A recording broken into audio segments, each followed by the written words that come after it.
Chào mọi người nha. Đây Tuấn đây. Nay buồn quá biết làm gì. Bữa mới làm gà nướng rồi hết rồi. Nay Tuấn chuyển qua làm cái món vịt nướng trao và tiết canh vịt. Các bạn coi mình lại ra thịt đây. Ít mỡ. Ít mỡ nướng trao nó mới ngon. Còn có mỡ nhiều nướng trao nó chảy hết à. Của nó. Nó ra nó đen, nó ra khói quá trời luôn. Ra khói rồi. Còn vịt này nướng ăn nó thơm ngon. Có như mấy con bự bự kia là chắc mỡ mà. Món làm sách ra cho nó, cái nhà nó đâm lớp người đem ra cho nó mang. Món đem ra đó hồi chưa khô cái con vịt nướng thấy không?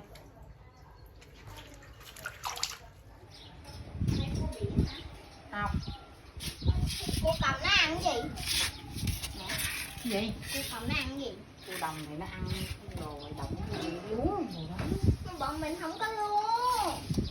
Để yên đó.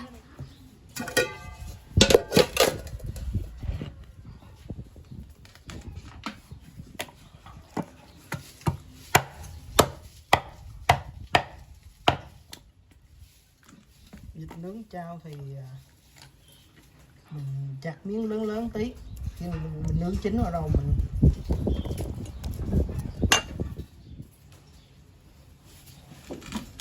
đây, vịt nướng trao thì ta chặt miếng nào nó lớn lớn tí rồi mình nướng xong chín rồi mình cắt ra mình vừa ăn thôi, chứ đừng chặt miếng nhỏ nhỏ mình khó nướng lắm.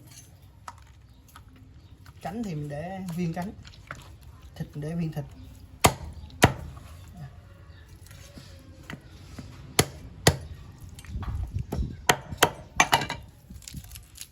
Đấy, thì dán cánh ra.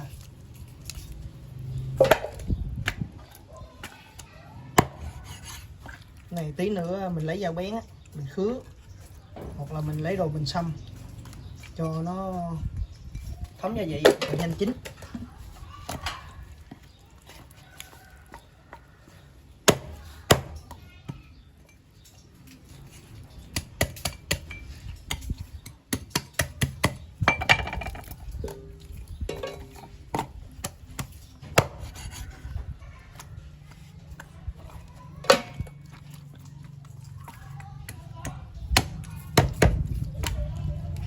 Và miếng vậy mình nướng mới ngon, mới về nướng này.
Đó, ra tiếp hai con, còn con này con nhiêu này á, mấy cái này nè mình luộc, mình làm tiết canh.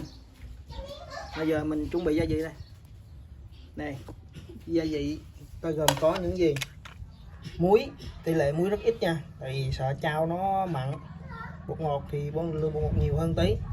Tỏi nhà trồng, thêm muỗng tiêu nữa cho thơm.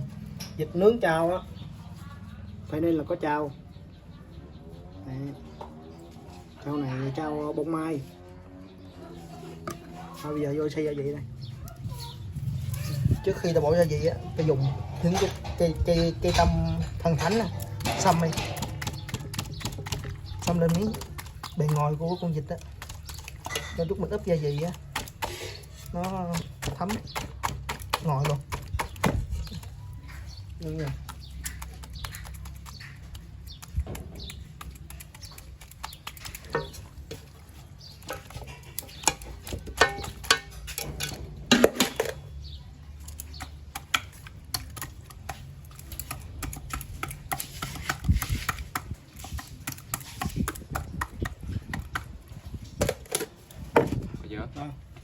Rồi, gia vị ở sau.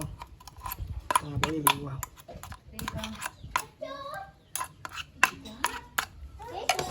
Cho đi lấy 3 muỗng, quên lấy cái muỗng khác nữa rồi. Không chơi. Cái muỗng. Muỗng nhỏ hay muỗng lớn?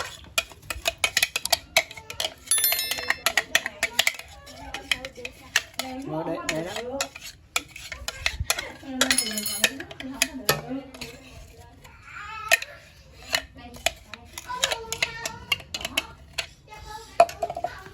Rồi để trao. Từ sau mấy bạn thấy là cái món vịt nướng trao này mình không bỏ đường không? Vì con vịt này rất chi là mỡ, nó bỏ đường vô nữa là chắc là nó cháy luôn chứ không phải là nó ngon đâu.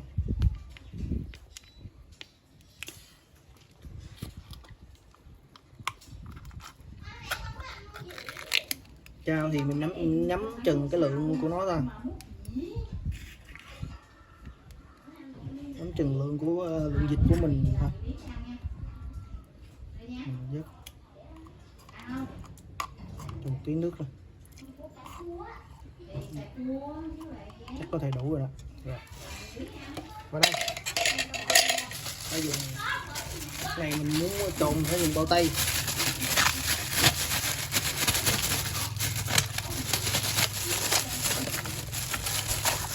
Để bị lộn sao.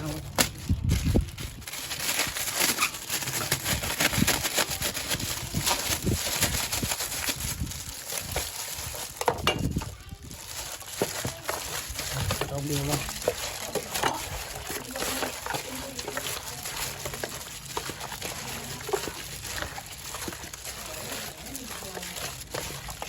Thơm không? Chao thơm không?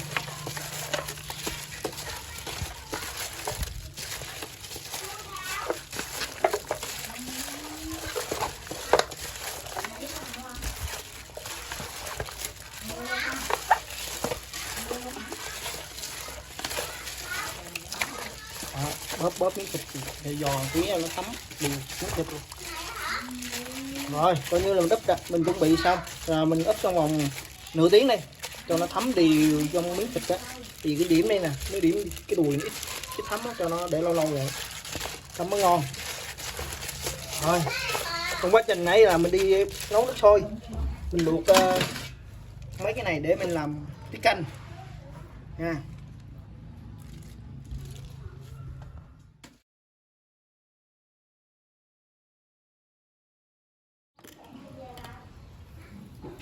Đây, giờ chúng ta ấp hồi sớm giờ được 20 phút rồi, gần nửa tiếng đồng hồ rồi,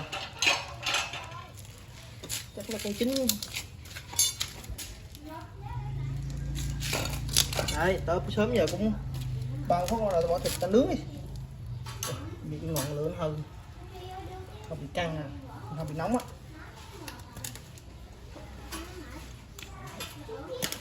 Nhìn miếng thịt miếng nào miếng nấy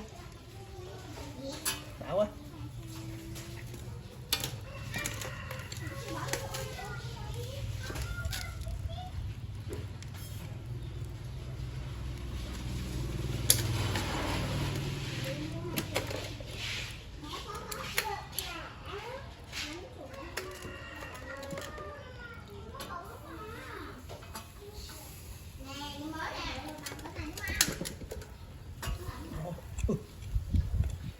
Phun mâm luôn,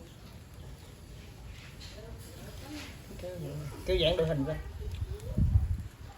Thơm phải không? Nó bỏ lên bên mùi trao liền thấy không?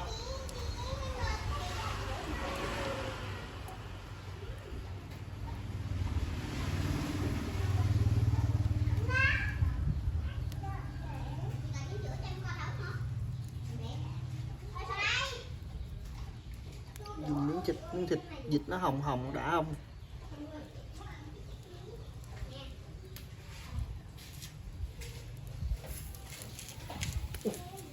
Thơm rồi đó, có mùi thơm rồi đó. Khó lật qua cho nó đó.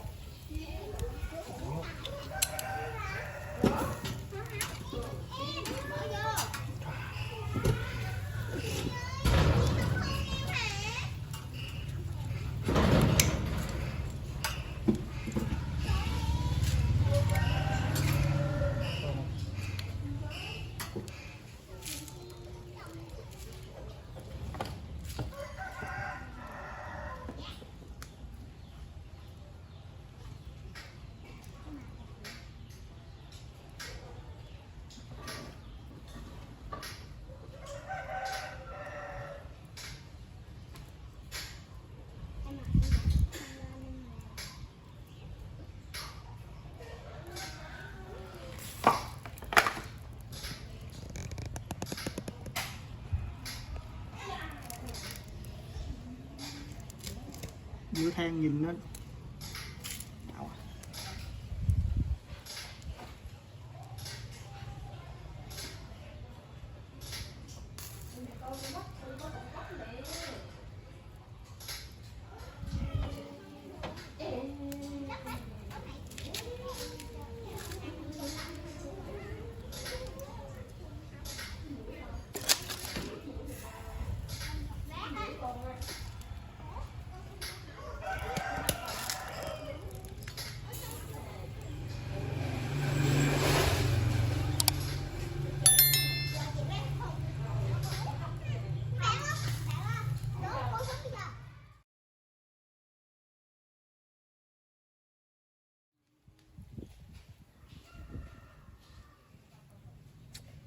nó vàng rồi đó. Trời, nó da nó nhìn nó chưa gì mà nhìn nó giống vịt quay như vậy. Rồi không? Chắc tí nó da nó giòn ngon này.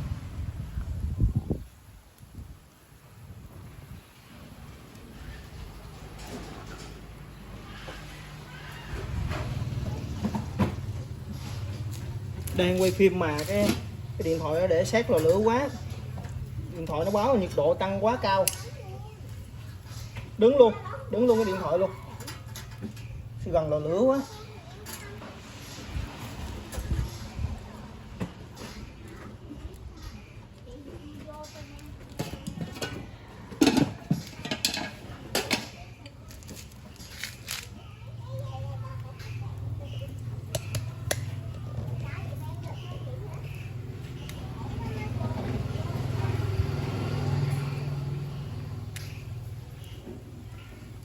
Chịu khó mình lật 3-4 phút mình lật 3-4 phút mình lật đi nó khỏi cháy.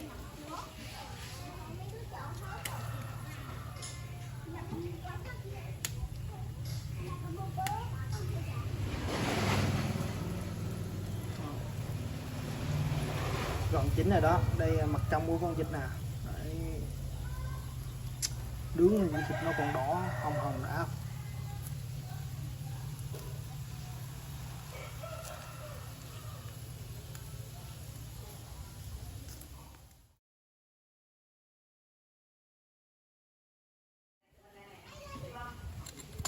Trời mê chơi, mê nói chuyện điện thoại để nó cháy đen.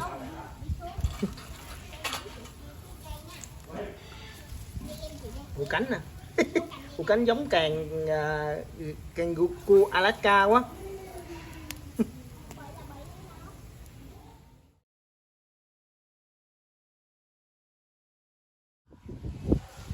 Còn đây nè, nãy mình có luộc sẵn ở trong đó, mình cắt ra rồi để làm tiết canh. Đây gọi là bộ hài cốt cho cái canh nhá.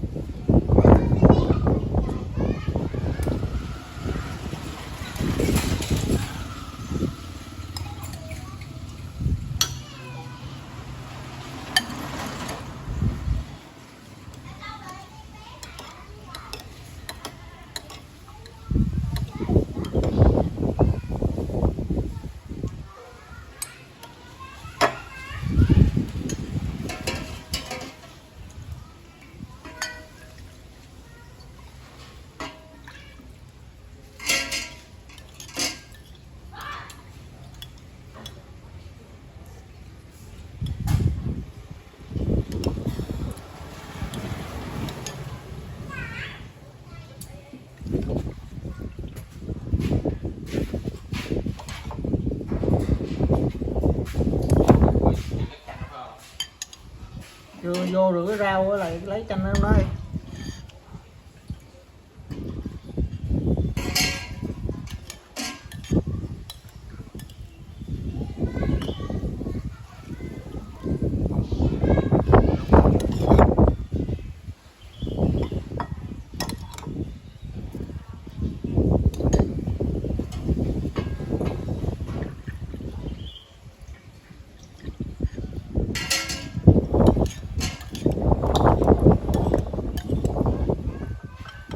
Mấy người ở ngoài ở miền Tây có chén canh cái ông băm luôn công đấy.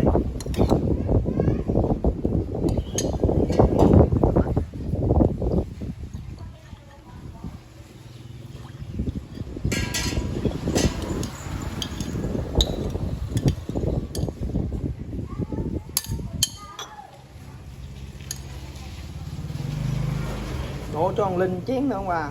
Đổ chừng nào giờ nó ăn. Rồi để tủ lạnh đổ xong đổ tủ lạnh á. Đó. Ngủ xuống lấy cái chén cho con Linh ngủ. Đổ con tô đây cho nó. Đổ tô không được. Dư tí không á. Đi xuống lấy mắm lấy đồ đi. Đây, chuẩn bị đổ tiết canh mọi người à. Mà sai nãy giờ đây là mắm nãy lâu quá.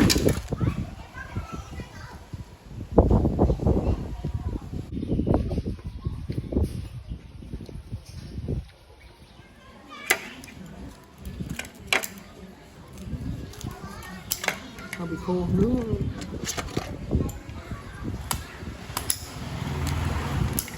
Này nó ăn liền nó nấu giòn.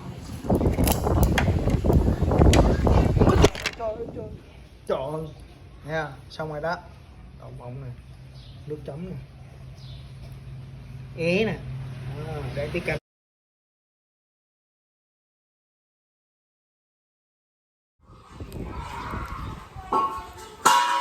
Chín rồi.